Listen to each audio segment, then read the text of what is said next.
Today, we're putting on our psychological flak jackets, maybe, but let's be really clear with you right up front. This isn't your typical music analysis. It feels more like a weapons check. That's exactly right. I mean, Seminal 1 gets called a sledgehammer opera, a self-inflicted injury, and maybe most dramatically, a semiotic nuke. A semiotic nuke. Wow, that term alone, it really sets the stage, doesn't it? It defines the mission right there. We're not looking at entertainment value in the usual sense. We're examining an attempt to basically blow up shared cultural meaning. We're aiming to navigate the album, the core mythology, the whole Ozlek, Substance, the villain, Mummy King Jeff, and really try to understand how drgirlphd uses this thing called reverse propaganda. Right, this technique supposedly used to fight back against, well, just the sheer information overload and kind of the manufactured compliance of modern life. Exactly. They're positioned as the physical and sonic antidote to the Mummy King's evil death magic. They are the resistance. And they're anchored by three distinct identities within this Seminal 1 saga. That's right. You've got the core members. Okay, let's start with DJ Fucked Up, the conductor of chaos. He uses sound manipulation, psychedelics, calls them tools of enlightenment. But how does he use chaos? Is it just noise, or is it, like, unpredictable? His chaos is a deliberate strategy. It's sonic overload, designed to break through cognitive programming. Like a shock to the system. Exactly, a shock to force the listener to realize that things may not be the way they were told. He's there to open people's eyes. Makes sense. drgirlphd is intentionally a chaotic sound collage. It's built that way. You've got DJ Fucked Up handling what's described as auditory psychedelia, EDM beats. Then there's Todd Lowry's, the guitar sorcerer. His sound called Control Violence. It's technical, definitely, but also really abrasive, on purpose. Turned his apparently broken body towards the electric guitar, sculpting dissonant riffs using feedback as a weapon. Sounds intense. Yeah, that energy seems to fuel the music's aggression. And Mason Manor on vocals. Or, well, screams. Yeah. Who's known as the bagged one. Right. His face is always hidden, but his savage scream projects a huge heart. He channels pain to make the ugly beautiful. So together, their philosophy is basically, what? Storytelling. And when you actually listen, you get it. That refusal to stick to one genre, it is the point, isn't it? Totally. They're deliberately creating this genre-eating Frankenstein, as you said. Yeah. And it's designed, it seems, to mimic that feeling of having like 5 different media streams blasting your brain all at once. Yeah, like the sound of media saturation itself, the disorientation made into, well, noise. Their ultimate intention is pretty simple, though. We're here for you. So if you're looking for a shortcut to understanding, well, a critique of corporate conformity delivered via screaming, laser-powered robots and drinks made of human bones, you've come to the right place. So our mission today is really to cut through the sonic mayhem, all the undead shenanigans, to pull out the core insights about propaganda and resistance. Exactly, because beneath all the noise and the chaotic landscape, there is a surprisingly clear and pretty sophisticated message. And that message seems to start with the villain, King Jeff, also known as the Mummy King. Yes, him. He was actually a former ally of the band. Oh, right. Which makes his turn to, like, pure capitalist evil even more cynical. He's basically the embodiment of a sellout. And his particular brand of evil is centered on one product. This highly addictive necromantic elixir called Ozlek. That's the one. He's flooding the world with it. And he's backed by a zombie workforce and this really aggressive, manipulative advertising strategy designed to hook the living on, well, bone milk and existential dread. So to really get Mummy King's strategy, you have to understand his kingdom. It's post-apocalyptic. Okay. His rise to power was literally magic. He apparently vaporized this powerful figure known only as the Beast. Vaporized? Yeah, and this created a cloud of magic dust that just woke up all the undead. And then, boom, he declared himself King of Earth. Right. And immediately it sounds like he traded any principles he had left for just absurd levels of distraction. He's wearing silk, linen, gold thread. Oh, yeah. And the showstopper is a cape woven from solid diamonds. Solid diamonds? Why? I mean, why this level of just over-the-top, distracting opulence? Well, it seems strategic, actually. His new palace, too. It's a pyramid topped with a rotating sushi bar. A rotating sushi bar? Uh-huh. And a moat full of glowing jellyfish doing synchronized swimming, plus a buffet served on flying carpets. Okay, that's a lot. It is. But it isn't just opulence for its own sake. It feels like manufactured distraction. It's designed to overload your senses, stop you thinking rationally. So if you're constantly bombarded by absurdity, you stop questioning the system behind it. That seems to be the idea. Yeah, you just sort of accept the jellyfish ballet. But the real horror, at least according to the band, isn't so much the king, it's the workforce. These newly risen undead who work at the Ozlak factories. Yes, and the band notes they are not frightening, just common and kind of uncomfortable because of the sheer overcrowding. Uncomfortable undead. Right, and this has made the central chilling insight of the whole saga. These zombies, they don't lumber or groan like in the movies. No. No, they shuffle, they tap their phones, they're glued to those screens, acting just like the living. Oh. The band observes that they forgot what it is to be man. Their zombification isn't like primal horror, it's pure conformity. They just traded a mortal grind for an undead grind. So if we accept that Dr. Girl PhD is trying to, detonate our cultural landscape, we need to understand the world they're actually targeting. And it's a dystopia, sure, but feels very late capitalism. Yeah. It's a setting where this undead workforce marches only to the beat of quarterly profits. Existence itself, the album argues, has been kind of smoothed out, made into something merely consumable. Oof, that phrase, smoothed into something merely consumable, that hits hard. It really speaks to that flattening of experience where everything, art, identity, whatever, it just becomes another product on the shelf. And the thing that defines this manufactured compliance, it's Ozlak. Ozlak, yeah, that's the absolute linchpin for the whole narrative here. It's not just some product, it's presented as an entire belief system. This is viscous, shimmering drink, marketed as a beverage, yeah, but also a health supplement, and bizarrely an afterlife style. An afterlife style. Right, it's called a magical bone dust smoothie, or the album's term, Soil and White. And we have to talk about the ingredients. And the taste. Because this is where the satire's bites, doesn't it? Apparently it's made of round human remains and magical compliance. Yeah. And it tastes, quote, like crack, but wetter, which is vivid. Incredibly vivid, and the promise it sells you, consumer, strong bones, vibrant magic, and curated delusions. Curated delusions, it's almost the perfect metaphor for modern escapism. Exactly. You're trading your actual messy reality for this highly processed, artificially flavored promise of happiness and compliance. And you kind of know deep down it's probably unethical, maybe made of people, but the magic compliance part is just strong enough to keep you drinking it. So who's behind this magical bone dust compliance operation? Mummy King Jeff. And what I find fascinating is he's not some ancient evil figure. He used to befriend the band. Yeah, that's the ultimate betrayal story, isn't it? Jeff is the friend who sold out, big time, running a company called Future Unlimited Pharmaceuticals. And their tagline is just peak cynicism. Because you're dying anyway. Wow. Just think about that court message for a second, you listening out there. It takes the very existential dread that might make you resist the system, and it absorbs it, weaponizes it. The system basically says, look, you're going to die eventually, so why not just be a productive zombie while you're here? It's, chillingly genius. And who's buying this stuff? It's the zombified worker, the consumer the band calls the meat puppet dripping Ozlak, working the factory floor. The whole system is described as vertical integration with a necrotic twist. A necrotic twist, meaning the workers are producing the very thing that keeps them docile, and maybe they are the ingredients too. That seems to be the implication, yeah. It's grim. So the album immediately turns that on the listener. Yeah. It basically says, this is you. It's not subtle. Not at all. It's pure confrontation. There's a lyric that really nails it, that direct accusation. You shuffle too, you check your screen, you swipe, you smile, you serve. Ouch. Yeah. It's in your morning commute, your doom scrolling, your whole work life thing. It's all just the zombified rat race. And it's powered by the promise of those curated delusions, whatever your personal flavor of Ozlak happens to be. Okay, so if the world is run by a giant mummy lawyer selling flavored compliance, how do you even fight back against that? Dr. Girl PhD seems to conclude that, just making fun of it, simple satire, it isn't enough. Right. They employ something called reverse propaganda.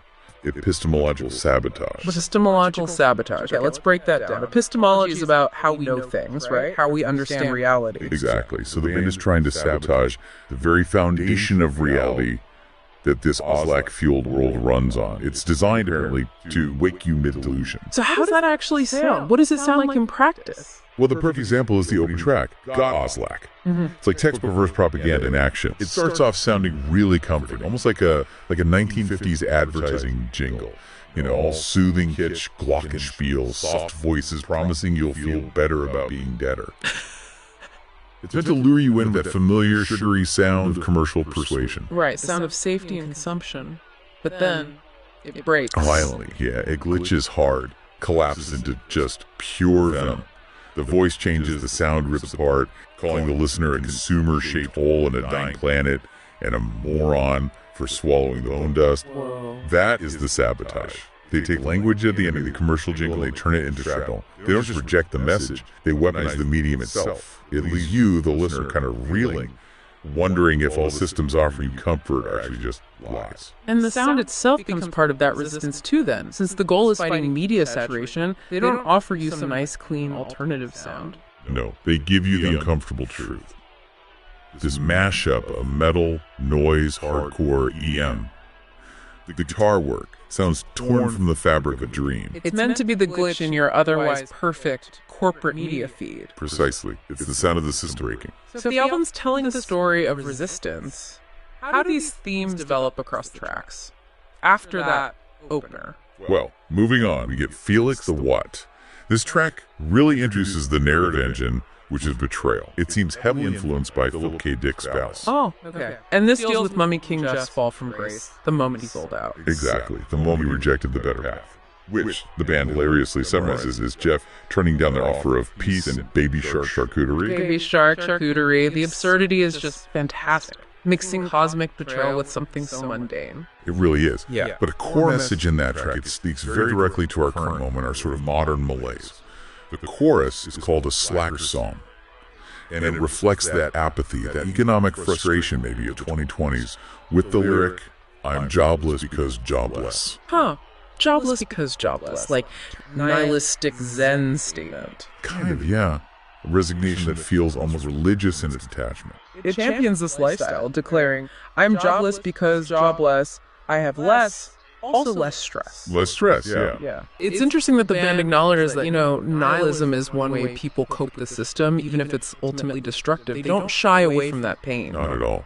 And that pain really escalates in the next track, Fleshlight Brigade. If God Oslac was the conceptual warning shot, this track feels like the horrifying moment you realize your own complicity in this system. It's the confrontation with being a commodity. How does it do that? Well, it takes these classic, instantly recognizable advertising slogans, things like, where's the beef, just do it, but strips them of all context, and then screams them over this really intense noise. They become like literal sonic shrapnel. Right, divorced from the product they were selling. Exactly. The intention seems to be forcing you to confront where those phrases even came from. The band essentially screamed the realization that, you think you're an empowered consumer making choices, but the track forces you to recognize you're not a consumer, you're the product. You're the beef. Wow. You're the beef. Yeah. Every choice you make, every opinion you share, it's already been anticipated, monetized. You're the resource being mined. That is a heavy, heavy psychological blow. The song is this direct sonic attack on consumer culture. Classic advertising slogans, where's the beef, just do it. They fly at you like shrapnel, forcing you, the listener, to confront your own relationship with commercial programming. It's pretty confrontational. No kidding. So the critique isn't really the monster itself, but the banality of this corporate structure that just absorbs the dead into the existing economy. Precisely, it just slots them right in. Yeah. And this feeds directly into the motif of the graveyard shift. The graveyard shift. Yeah. The undead are seen heading deep into this factory that's described as a factory rave. Factory rave. Okay. And the lyrics constantly reference dusty old bones and keeping the nose against the grindstone that chips away at sanity. Your soul gets put in the shredder. The soul shredder. So commercialized existential labor is the core product here, not just the drink. That's the argument. Yeah, the dread is the point. And the result of all this undead labor is the very thing designed to keep the system going. Oslac. Yeah. That highly addictive elixir. Yeah.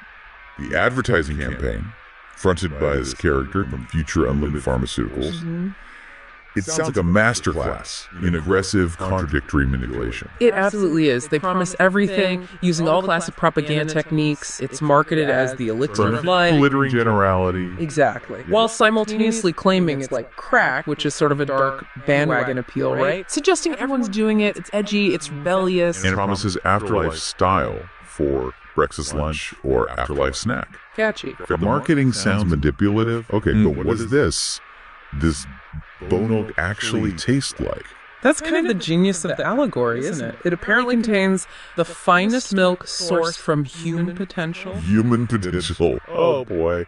And it's a blend of sweetness and umami with hints of existential dread. Hints of existential dread. So you are literally buying your own anxiety and calling it an enhancement. You got it. You're consuming the grind. And the advertising itself, it uses really aggressive tactics. One commercial just repeatedly calls the potential customer a moron. Right. While promising vibrant magic and simultaneously calling the FDA mouth breathers. So they're trying to appeal to your desire for rebellion while selling you ultimate conformity. It's kind of twisted. It's totally twisted. It's like the plain folks approach, but inverted. They act like anti-authoritarian rebels to get your trust, even while pushing a drink made of powdered bones and magic dust. Which the band calls bone milk and soylent white, clawing at your insides. Doesn't sound pleasant. Not at all. And the ultimate goal is clearly just to turn the living into these confused zombies, totally dependent, rotting from the inside, curled in the corner, as one lyric puts it.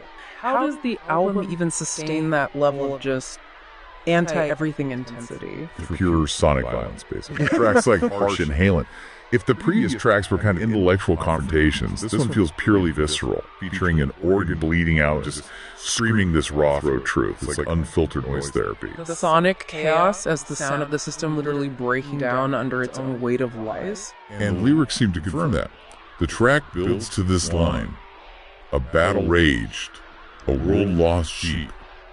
It feels like a desperate plea for art, even just pure, unprocessed noise, to act as some kind of final sanity check against this overwhelming cultural despair. But you can't just live on pure noise and anti-everything rage, right? The band seems to know that. There has to be some kind of counter move. Absolutely.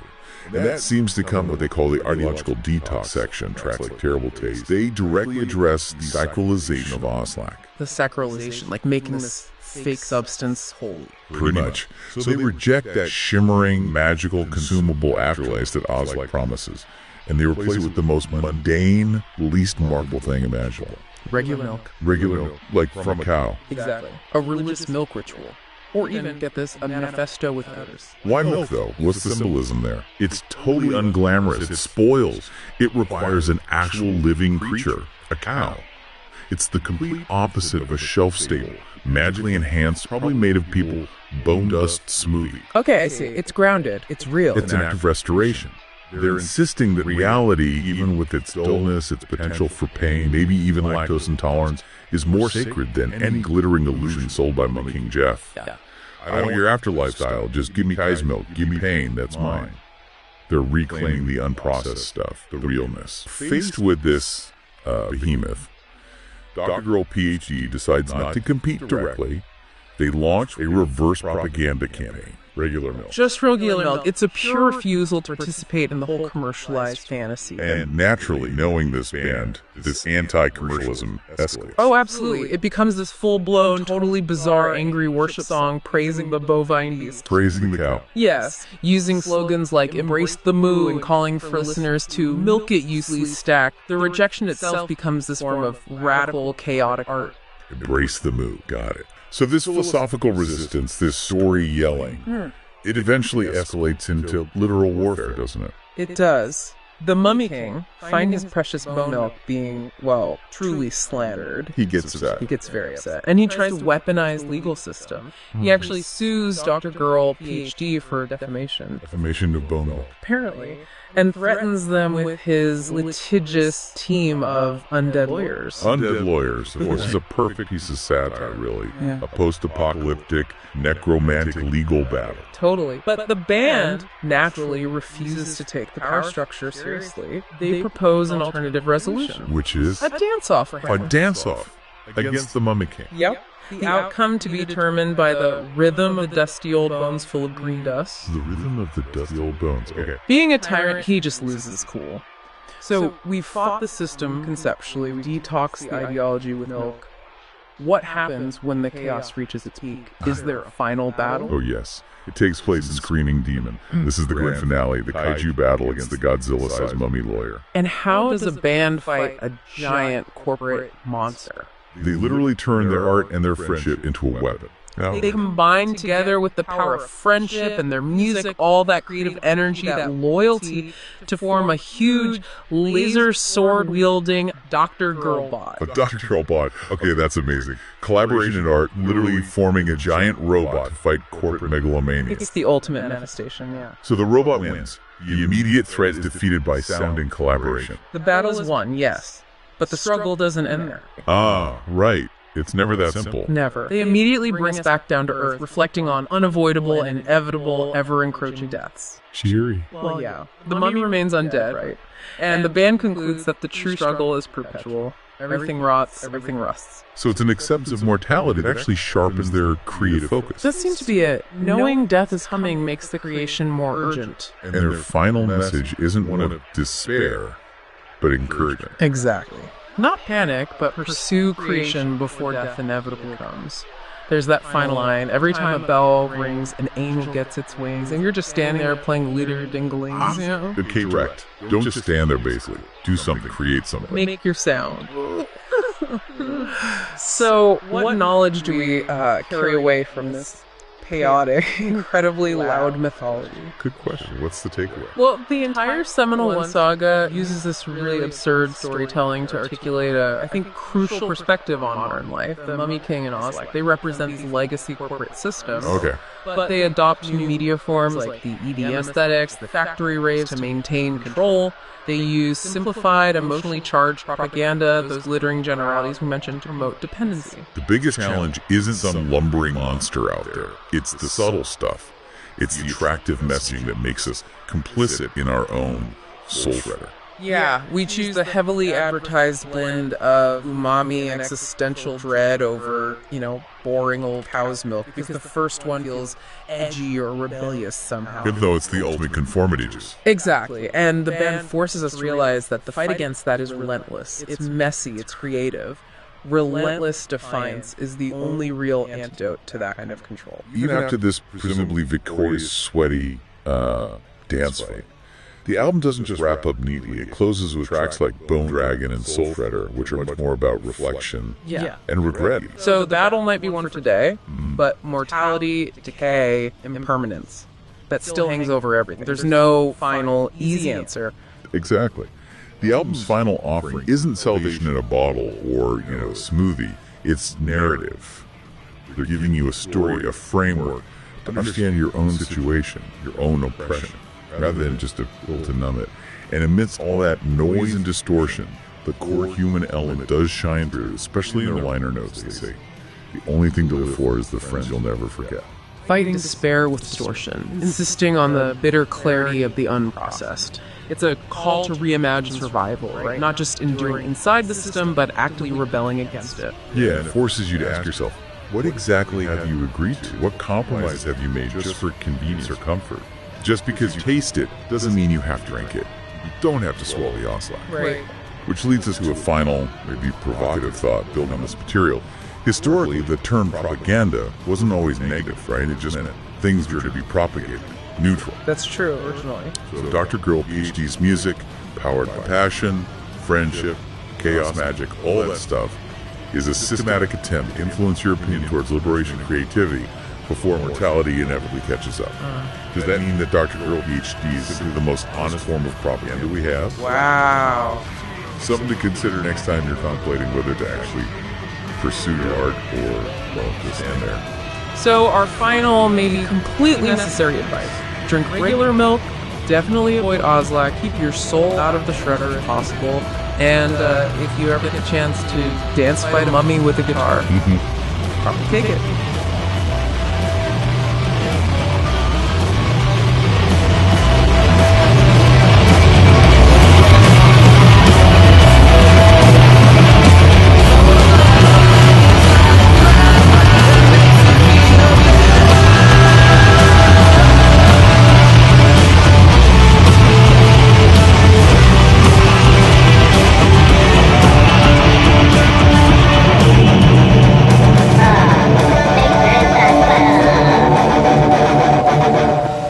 act like that BX. You're working too hard.